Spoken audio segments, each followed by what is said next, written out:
Vince, speaking of fire, are you ready for rapid fire? I am so ready for rapid fire. Let's bring it on, Sean Stiers. Bring All right. on rapid fire. I'll be curious to see where you go with this because it's kind of in line with what we were talking about here a second ago. Fill in the blanks, plural. 5 games into the season, your greatest confidence about Notre Dame is blank. Your greatest concern is blank. Easy. First blank, secondary. Second blank, offensive line. Those are my two. Those are my two. If they can somehow, again, get the offensive line to average, to consistently average, this team could take off. This team could absolutely take off. I've seen many a championship team with an average offensive line, average to good offensive line. That's all they need. That's all they need. So that's what I need to see. My greatest confidence is the defense is going to keep them in every game as long as, like they can keep this glued together right now. Because my greatest concern is this, the injuries that have mounted up specifically with the Viper. Like, what are we going to see there going forward? Can you absorb any more injuries? Hopefully you don't have any. They really need to get Josh Burnham back for the other side, but like that to me is along with a little bit. The secondary answered some of it with both Benjamin Morrison and Christian Gray out last week. Like, I'm not as concerned there, but again, like, your numbers are not very deep. So like, what can you absorb? Like, if you were to take another hit there, you don't even want to think about it. But like, that's my biggest concern is just the depth over there. Like, as good and as talented as those young guys are and the defense is in general, that's my biggest concern is just like, you've become pretty depleted really fast because it's fair.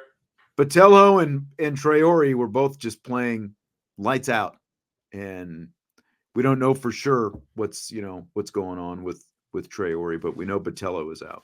So I know. So after the Louisville game the other night, I asked Riley Leonard if that first quarter that he played is as confident as he has been this season. Here's his answer. Absolutely, yeah. That's the most confident I felt. I think it's because of my preparation, and it's all due to the coaches. I think we're really starting to understand each other and understand the plays that I really like. So they do a great job calling that. And then, yeah, my preparation, I feel like that is a very complex defense that we just went against, and I felt like I knew exactly what I was going to get pre-snap the majority of the time. So I think it's just a testament to the hard work that we put in throughout the week and just paying attention to the little details. There's a game within a game, and a lot of people don't see that, but I think I was mentally prepared and knew what I was going to get. So, Vince, you heard him talking about understanding each other, calling plays, and that kind of thing, and that is blank. The definition of confidence. That is exactly what you need if you're a quarterback to be confident. You go into the game with confidence because you're prepared.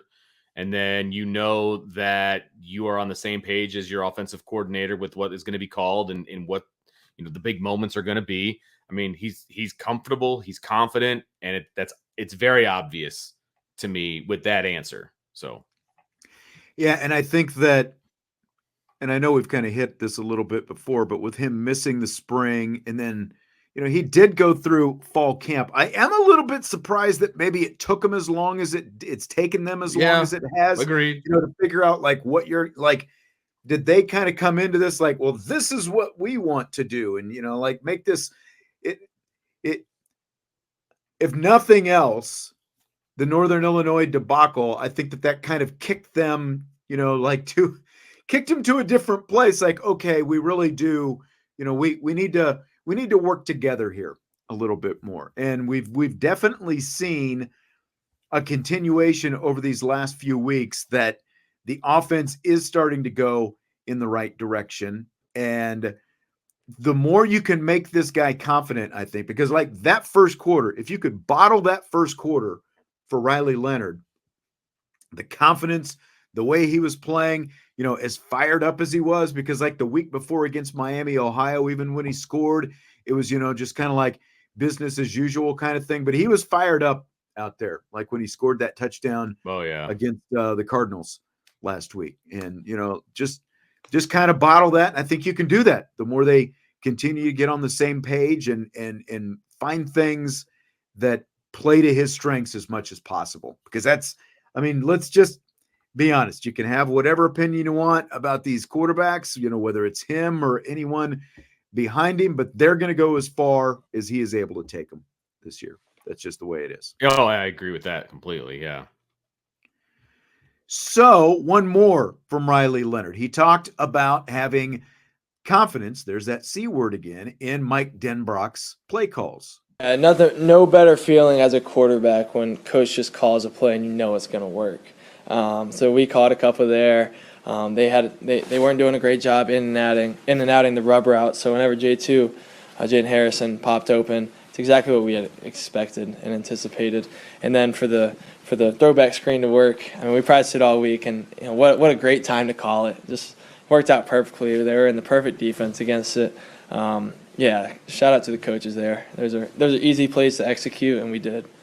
So what do you think, Vince? I don't know why I enjoy listening to him talk. He just always sounds like... He sounds very happy, doesn't he? Yeah, he always just sounds like his grandma just brought him a cookie or something. You know what I mean? Like, he just always sounds like he's in such a good mood. Gosh.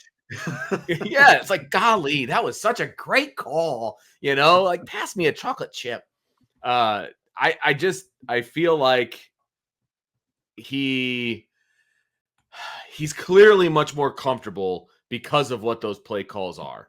And they are doing a very good job as a coaching staff to make sure that everybody's comfortable with those play calls, because he said they rep both of those plays over and over and over again. That's good preparation. That's good scouting. That's what you do. And they obviously had that play, the screen and the one to Harrison. That was both. They were both on the final drive, right? Or the final touchdown drive. They had those ready to go. They had them in their back pocket, ready to go. They could have used those in the second quarter, Sean. They could have used them in the third quarter if they wanted to, but they purposely shrunk the playbook. And like you said, they kind of BK'd the offense. And then when they needed to, it's like, oh, wait a minute. We've got these plays that are going to work, no problem. And they went boom, boom, boom, touchdown. That's great preparation. But I also like how Denbrock, we just didn't see nearly as much of it with Tommy Reece and then Jared Parker. If we saw any of it, the way he will use a tendency to set something else up later on, like Jesse, go all the way back to Texas A&M when he drew up that third down pass conversion to Jaden Greathouse, where he came in motion from out of the right through the backfield and then over to the left. Like, they had set that up with a similar play call earlier. Go to the Purdue game, where when Riley Leonard was in the first half, he's mostly handing the football off to Jeremiah Love. And you look and you see where Cooper Flanagan was over there, and it's like, oh, Flanagan's going to be wide open on this. And so in the second half, who gets the benefit of those run plays from the first half? Steve Angeli. They set him up for some layups, that he was able to make. And it's, exactly. Like when you look at that screen pass, Leonard had done those little sprint outs to the right, both against a couple of them against Miami, Ohio last week, one in the first half against Louisville. And so they start to show that look. He starts to, to look like he's going to sprint out to the right. He stops and he just pops it back to the left, and there's Love, and you get the ball in the hands of a great athlete, and that's all he's got to do. It's like, that's what I love about big boys in front of him. Yeah. Like Mike Denbrock is out there playing chess, Yes, whereas absolutely. Those less experienced offensive coordinators were still in the, the early stages of checkers. It's like, oh, do I get a king on this now? It's like, seriously. that's what Mike Denbrock is doing. He's setting things up, both from one game to the next and from one series to the next, and that's what's pretty cool. Like when you see little things like that come to fruition. And I just think that it's, again, like I realize Troy isn't here anymore. So, we don't even have to worry about that, like the offense is getting better. Like, if you haven't seen anything else from the offense the last 2 weeks, it is getting better. Like a page has started to be turned. We're seeing Much different thing from the offense than we were 3-4 weeks ago. No doubt. No doubt. So, Vince, we didn't get a chance to talk about this yesterday because we had so much other stuff. Scale of 1 to 10. How do you rate the green jerseys with the white pants the Irish wore against Louisville? This is I'm having trouble. I wanted to say this is the second best iteration of the green jerseys that I've ever seen at Notre Dame. It might be the best. I can't decide. So my favorite were the Brady Quinn, Jeff Samardzija era green jerseys. Okay, with the gold pants worked because the numbers were gold. Like I like that look. I like the forest green a little bit more. I did. I like that shade of green. I like the gold with that green. Like that was a great look. Although I really like the white pants with this one, man. I really liked it. So those two are kind of neck and neck for me. It probably depends on the traditional side of me likes the Brady Quinn, Jeff Samardzija greens. The new era version of me likes the white pants. It's for what they have going on right now. It's a 10 because I also like the fact that they added the gold around the numbers, which they did not have last year. And I like the way that shiny gold. And I didn't notice it. Maybe I saw it on TV a little bit, but Drake Bowen was the only player who wore his uniform into the post-game press conference. And when he came in, you could really see it up close. Some people don't like this green. Obviously, like you said, you like a darker green. This is my favorite green, actually. I like this shade of green. I don't like the forest green. I like this green, and I really like the white pants. And, I don't know if maybe it was because of the, that gold trim that you were talking about, but like to me, the gold helmets looked even golder and shinier, I thought, with the green jerseys out there. That's fair. It made the helmets pop even more. I love the white bottoms. Yeah. The only thing I didn't like about the white bottoms is that Louisville wore white on white. So it's a lot of white lowers. That's true. You know what I mean? Yeah. But you can't dictate what somebody else is going to wear. So, I mean, whatever. I still, in a vacuum, man, the green on white just looks so good. I'm still hoping for a little white on the road at some point. I really am hoping that happens because even though the outcome wasn't what people wanted it to be, I don't care. That was a great look. Have we ever seen, have we seen the uniform unveil for the Shamrock series? No. I don't think we have. So. I wonder what that's going to look like. I wonder what they're going to do there. I will say, and I know people bring this up all the time, why don't they go to the real gold pants? Like they remember like a few years back when they wore, it was like a commemorative to the 1988 season where they had kind of a mesh looking blue jersey. Yeah. The 88 team actually wore gold pants. Why do they still have this mustard around if the gold is available? It's a great question. We know that it is available. We know they can do it. So do it. Do it. It's okay. Oh, you know what? I think they did. Yeah, the Gotham blue. Oh, that's right. Remember, because it's got there's throwbacks to the blue-gray October sky and all that kind of stuff. Yeah, they have unveiled those. That's right. I remember them now. It's like a slate. They called it blue-gray, but it's like a slate gray. Yeah. Yeah, and it's got the really shiny numbers and the Gothic kind of number font. I just pulled it up and I'm looking at it. I don't mind though. I mean, for alternates, okay, cool. It's got the blue-gray sky look to it. One-time thing. Yeah. With the gold accents. They've really dove into the shiny gold on the fabric. Like they have really dove into that because they've got it on all of their jerseys this year. The greens, the blues, the whites, the Gotham. They've got it on everything. And I like it. I like the shiny gold. I do too. I like it. I do too. It helps pop the helmet too.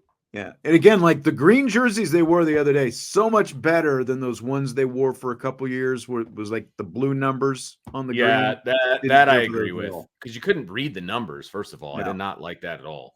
Yeah. Yeah. I really like the green, and I like the green with the white. So yeah, me too.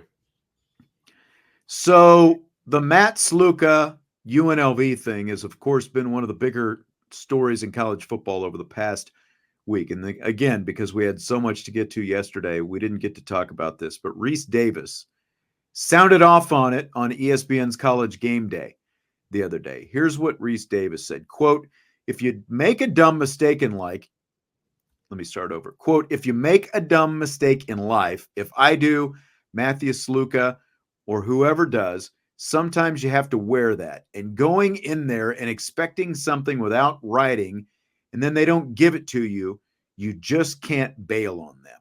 End quote. So do you buy or sell Reece Davis on this? I sell it.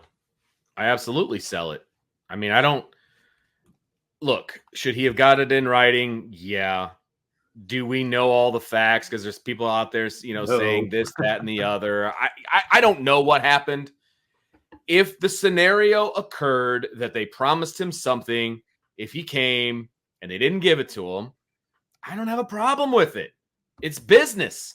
Like, that's what college football is now. Now, if my kid is in high school or whatever, and a coach makes a promise to him, and they don't fulfill the promise, I would not allow my kid to quit. But this, Sluka's not my kid. And it's different when you're getting paid. I'm sorry. It's different when you're getting, everybody wants college to be a business. They want all these kids to get paid. Well, then you're going to have decisions like this.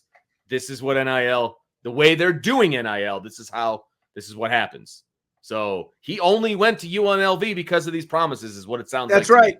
He started his career at Holy Cross. He played for 4 or 5 years at Holy Cross. And then this was his opportunity because he was a Holy Cross quarterback.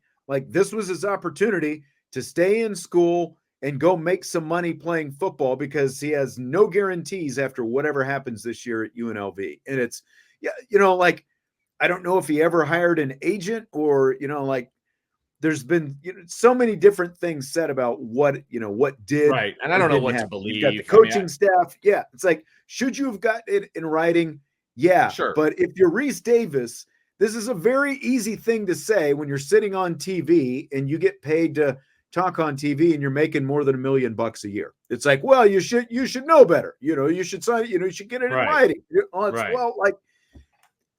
So a college kid took the coach's word for it, that they was going to come out there and they were actually going to live up to their end of the bargain, and again, I'm sorry, but Matthew Sluka, because he only has one time to do this, he only has, this, if they weren't going to pay him, this is his golden egg, basically.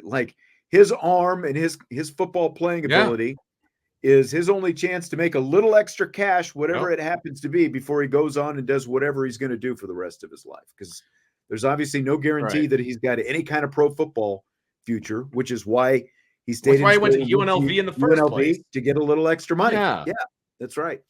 Look, I got a couple of things here from the chat. So Jay says, as a former player, initially it pissed me off, but realistically, it's the kid's livelihood. Shame on that program for not being able to put up a measly $100K. Yeah.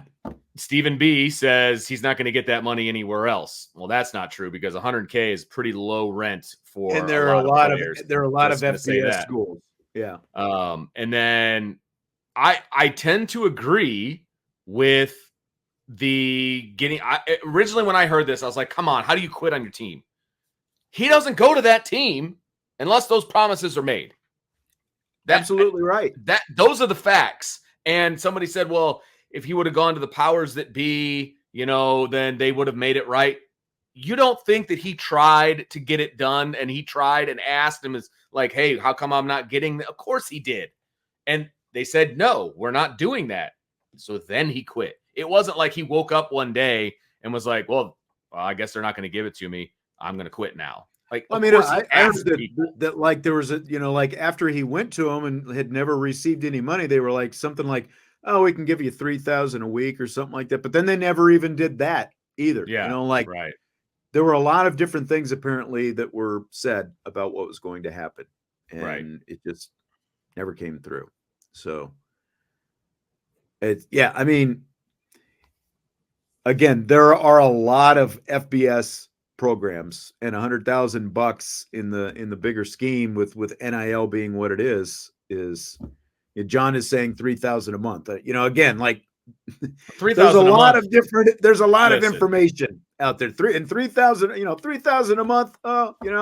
I mean, that's great, but that's not. Yeah, but it's still not paying $100,000. No, that's exactly. I mean, look, we can all do simple math, right? $100,000 divided by 3,000.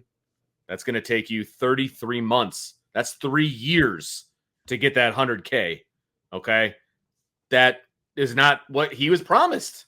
I mean, again, I don't know all the details, but $3K a month even is say not getting July, there. August, September, October, November. So that's $15,000 if it's as opposed to 100,000. Big difference there. So they did, and I saw somebody say they didn't miss a beat. I mean, they went out and plastered Fresno State. You know, they're ranked. Good for them. But they got another transfer quarterback behind him. But look, we'll just kind of shift into this right now because similar topic, Nick Saban, as they were talking about all this.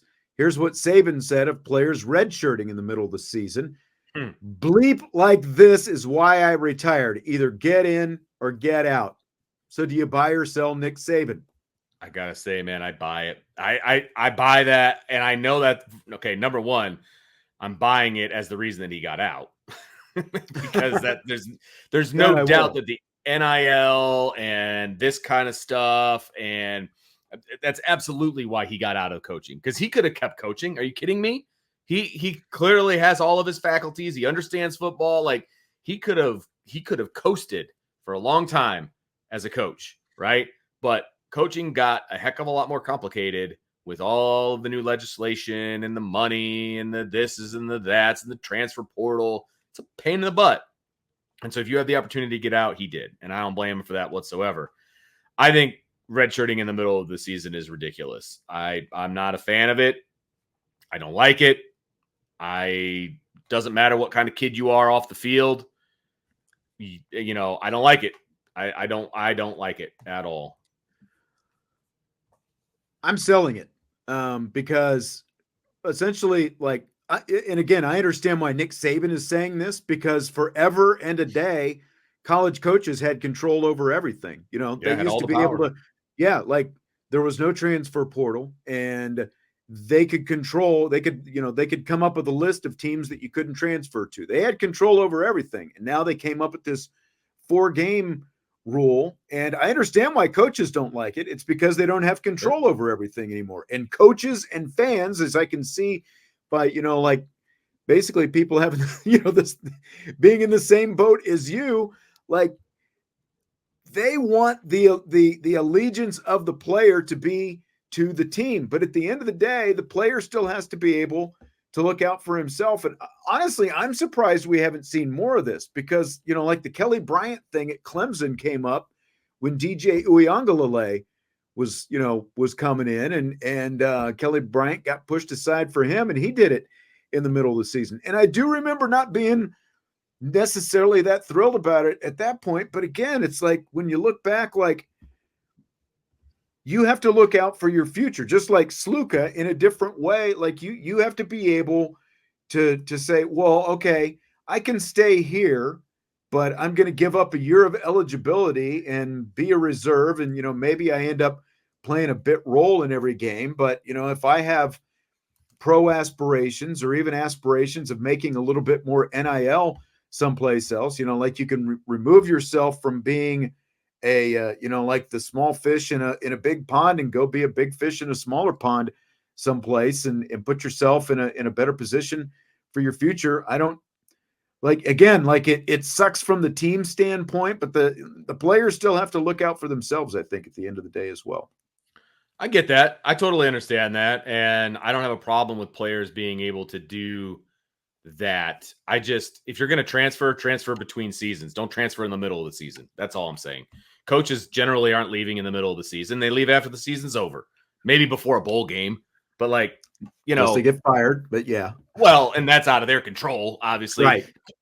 Coaches aren't firing kids in the middle of the season. They're not kicking them off the team. Well, I mean, I guess they could, but not from just like a playing standpoint, right?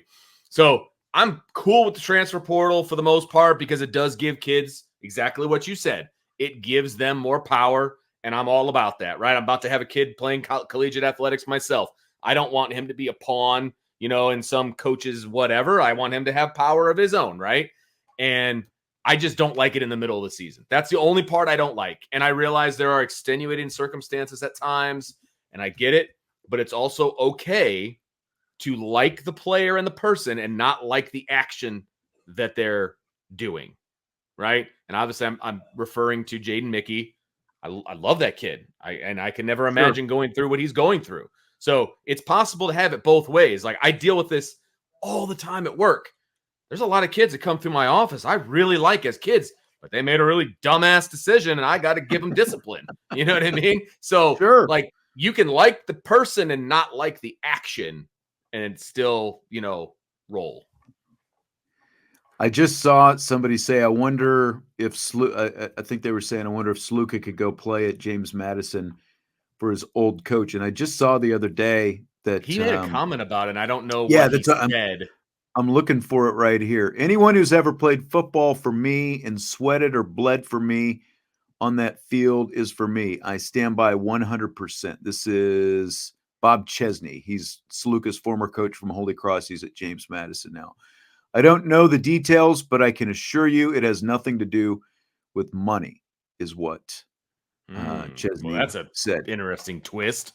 Chesney also noted that UNLV wasn't the only school pursuing Sluka. He said schools offered Sluka NIL deals exceeding $500,000, but money was never the major influence in his decisions. Quote, Matt had opportunities to leave Holy Cross for hundreds of thousands of dollars and stayed. Then he had opportunities again in the spring. After the spring season ended and some major college football coaches lost their starters to the portal, they called and reached out to me. What happened there, I can't necessarily speak to, but I can assure you it has nothing to do with more money, end quote. So, for what it's worth, Bob Chesney, well, there you go, former Bob. coach from Holy Cross, now at James Madison. So there you go. There it is. Fill in the blank. It's blank that the SEC and Big Ten are discussing a possible future scheduling partnership. Love it. If you're the big boys, if you are the top two conferences, self-proclaimed and probably deservedly so most of the time, play against each other. I dig it. I like it. Do it. And apparently, I think they're trying to set this up to, ultimately make sure that each of them get more at-large bids in the college football playoff and stuff like that. You got good against good and all that different kind of stuff. And I mean, it'll bring on some really nice premier, non-conference early season matchups if they do this. And I did see that the Big Ten kind of wants to make sure, like the SEC still hasn't completely finalized what their conference schedule is going to be going forward. The Big Ten wants them to have a 9-team conference season, I guess, which is what the Big Ten is doing. So I just think it's going to be, I think it'll be better for everybody if they ultimately do big this. Games. So love I'm all in on it as well. That's right. I would love to see the SEC play more like Big Ten teams as opposed to the 1AA teams. Like they're for sure. I forget what week it is, towards the end of the year, and they're all playing 1AA teams that week. It's like, really? This is what we're going to get in week like 12 or 13 is you're going to play the Sisters of the Holy Cross. Like, come on, man. It's time to step it up a little bit. Yep. Yeah, I mean, you've got playoff negotiations, and all that kind of stuff going on in the near future. And so that's going to be fun when, as the Big Ten and the SEC try to take over the world still. So save that for the off season. We'll have plenty of that to talk about. No doubt. So Vince, Pete Rose died yesterday. What's the first thing you think of when you think of Pete Rose? The head first slide. That's when I was a kid. So he stopped playing in like 85 or 86. And that's right around the time that I started playing baseball, right? That's when I was in Pee-wees, and the whole deal. I started like 6, 7 years old, something like that. And anytime you slid head first, it would be like, he's doing a PD. You got to run a PD. Like that was it.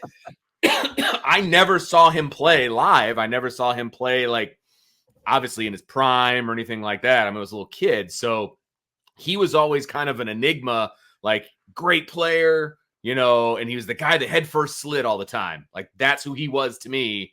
And so it was like, hey, we're going to do a PD here, that kind of a thing. So that's what always comes to my head. Yep. Charlie Hustle is, I've seen a couple people popping in there. And just like, I just think about that big barrel chested Pete Rose, and you're absolutely right. Just like sailing head first in the there. Helmet That's always flying the same off. thing. Yep. I started sliding. It's like I banged my legs up a few times sliding, and I started doing the head first slide, into second base and third base and all that. I mean, he would kind of stuff. sail in the he would get high up in the air and just flop down, and I mean, he had no care for his body whatsoever, and I mean that in the best way possible. Like that was awesome. Yeah. Was DMG says the bowl haircut, that was the next thing, that bowl haircut kind of flopping around. And the 1980 World Series, when he was playing for the Phillies, he was playing first base, and they were playing the Kansas City Royals in the World Series, and it was just like, oh, I just hated Pete Rose. It's like, like Tug McGraw doing his thing out there where he would bounce the, like his glove and all this stuff. And then every time Pete Rose, like when they would throw over to him at first base for the final out of an inning, he'd slam the ball down on that Astro turf. And it was just, oh, Pete Rose, you just make me so mad. But he was, like Pete Rose, because obviously I'm from the age, it's just like there are, like guys who were, and he was one of them, who were just like, they were from like the first baseball memory that I have, they were part of the game. Sure. It's like for me, like Pete Rose, George Brett, obviously, those kind of guys, Ricky Henderson, who was obviously younger than either one of those guys, but like from the minute, I sort of had any cognition of baseball, Johnny Bench, those kind of guys, like they were the guys who were playing back then. Like, I don't know if you saw this, but he was actually supposed to do, it was called An Evening with Pete Rose. It was supposed to be in Elkhart like last week. And it got canceled. And they canceled it, and they had rescheduled it for November. And we still I haven't heard exactly. I haven't seen any details on how he passed away, but it must have been because he got sick and they had to, to try to reschedule. I remember that happening like last week or the week before.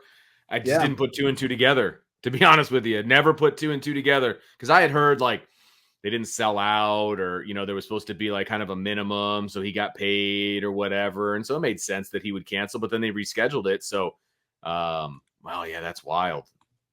Wild. Yep. Major League Baseball record holder, hits, games played, at-bats, and plate appearances. 83 years old. Crazy. Of course, the gambling thing, I think. And that's what I was wondering, because like you, with the age you were at, like if the gambling and, like that kind of stuff would be the stuff that you remembered most. But head first slide. The head first slide. Me. I like it. Yep. So Dikembe Mutombo also passed away. I guess it wasn't unexpected. For him, he had brain cancer. He was only 58 years old. And I don't know about you, but that you were just doing. The finger wag after the block shot. One of the best, yet most subtle celebrations I loved it in sports. The Dikembe finger wag. Listen, awesome. So Mutombo played when I was growing up, and so everybody knew who Dikembe Mutombo was. And so anytime you were on like the court or whatever with your boys and you're playing in the driveway, if you stuffed somebody, you gave him the finger wag, baby. You gave him the finger wag. Like that absolutely happened all the time. And it's because of Dikembe Mutombo. Like it was the finger wag, man. I will never forget the finger wag ever. Antoine said he had brain cancer for 2 years. I didn't realize that he had for 2 years before he passed away. Very but anyone that young is obviously very tragic. And Chris Christopherson passed away as well. A big, as a digital footprints in the sand, legendary songwriter. Sunday Morning Coming Down, I think, is one of the ones that he wrote. Did a lot of stuff, wrote a lot of songs for a lot of different people in country music. He was in the movie Convoy. He was in the original A Star Is Born with Barbra Streisand back in the 70s. And I think that was the original. Maybe that might have even been the second one. But the I one say from that the might have been the 70s second anyway. one, but I know exactly Yeah. what you're talking about. Yeah. Yeah. But he passed away as well. But so some 3 greats gone in a very short amount of time. I saw Chris Christopherson. They did I think it was late spring, maybe early summer. They were doing a like a Willie Nelson birthday celebration concert, and they brought Chris out, and like, because they had it was one of those where they just were like shuffling, so like a lot of different singers and acts and stuff. They would come out and they would sing a song or two with Willie Nelson and that kind of thing, and Chris Christopherson was one of them, and like you could tell he was getting up there in years. Yeah, the Highwayman. Yep, good Highwayman. I used to trust me, Digital Footprints. I worked at 2 country stations. The first 2 stations, well, 2 of the first 3 I worked at in the business were country stations, and one of them played a lot of classic country. And my dad was actually like, he had a lot of, I know he had at least one Chris Christopherson. This will get you. We'll see how old you are here. Chris Christopherson 8-track tape from back in the day when I was a kid. My dad had like a whole freaking drawer full of the 8-tracks. Pop out the 8-track machine, and so pop in the Chris Christopherson. So Jeff wants to know, what's the chance down the road the Big Ten and the SEC force Notre Dame's hand to joining a conference as they gain more power? I mean, it's always a concern, but I think that they're fully content. I mean, the Big Ten would love to have them. The SEC would as well, but it sounds like kind of where things, were left off when Jack Swarbrick retired, was the SEC was sort of fully willing to kind of help Notre Dame stay independent, to keep them from joining the Big Ten, because like the SEC would want them as much, but they know that they're not going to get Notre Dame to join the SEC just because of the academics, difference in schools and stuff like that. The only way that Notre Dame joins a conference or is forced to join a conference is if they are boxed out of the national championship. That's it. That's the only possible way. As long as they still have a road to the national championship, they're not joining a conference. That's it. It is just that simple. So until that happens, you don't have to worry about it. TV contract, path to the championship, place for the Olympic sports. That's always been the 3 big ones, and they've still got all 3 of them right now. Michael says we're going to get forced into a conference. That was when Sankey was SEC commissioner. I think there is nope. Sankey's still the guy. They're not going to get forced into anything then, as long as they have a path. Yeah, doesn't matter.